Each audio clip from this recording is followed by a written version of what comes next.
बीज अंकुरण के आधार पर यानी सीड जर्मिनेशन के आधार पर सीड को आप दो कैटेगरी में डिवाइड करते हैं। एपीजियल जर्मिनेशन, जिसे शुद्ध हिंदी में ऊपरी भूमिक अंकुरण कहते हैं, इसमें जब बीज अंकुरित होता है तो प्रांकुर के साथ कोटिलिडन साथ में आ जाता है, जिससे ये पौधा अंकुरित हो रहा है तो इसके प्रांकुर को मजबूती मिलती है, कठोर मृदा से ये क्षतिग्रस्त नहीं होता है, जैसा कि आप इस फोटो में देख रहे हैं। और दूसरा है हाइपोजियल जर्मिनेशन, जिसे शुद्ध हिंदी में अधोभूमिक अंकुरण कहते हैं।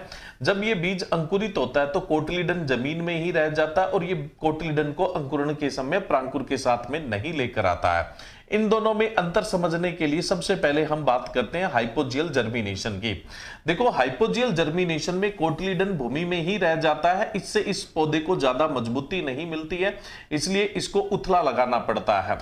दूसरा, इसमें जो हाइपोकोटाइल होता है, बीज के अंदर जो भाग होता है हाइपोकोटाइल, तो हाइपोकोटाइल क्या करता है, रूट इलोंगेशन करता है, जड़ की लंबाई बढ़ाता है, इसलिए आप इसको उथला लगा देंगे तो जड़ तो गहराई तक चली जाएगी, वो अपने आप स्थापित हो जाएगी।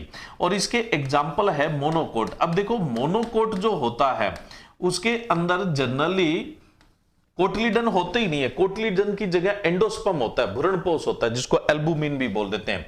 तो मोनोकोट कोटिलिडन लाएगा कहां से, इसलिए सभी मोनोकोट्स में सिर्फ प्याज को छोड़ के सभी मोनोकोट, चाहे वो घासें हैं, चाहे अनाज है, चाहे एरिकेसी कुल के हैं, चाहे लिलीज है, कोई भी मोनोकोट है, उनके अंदर हमेशा ही हाइपोजियल जर्मिनेशन होगा, लेकिन प्याज में एपीजियल होता है। और डाइकोट में आपको यह देखने को मिलता है रबी की दालों में।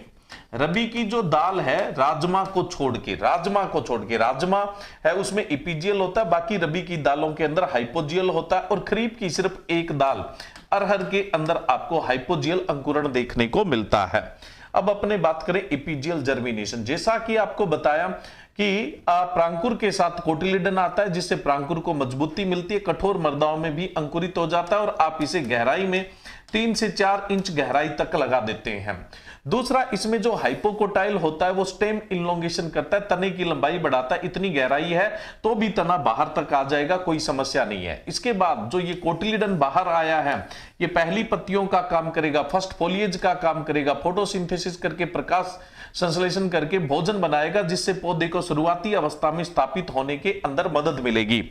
अब आप देखो, डाइकोट में रबी की दालें छोड़ दो और अरहर को छोड़ दो, बाकी सभी डाइकोट्स के अंदर आपको एपीजियल जर्मिनेशन देखने को मिलता है, चाहे वो खरीफ की दालें हैं अरहर को छोड़ के, चाहे वो कंपोजिटी कुल है, चाहे कुकुरबिटेसी कुल है, चाहे कोई मालवेसी कुल है, चाहे कोई सा भी कुल है, डाइकोट फैमिली में सब में आपको एपीजियल जर्मिनेशन है वो देखने को मिलता है।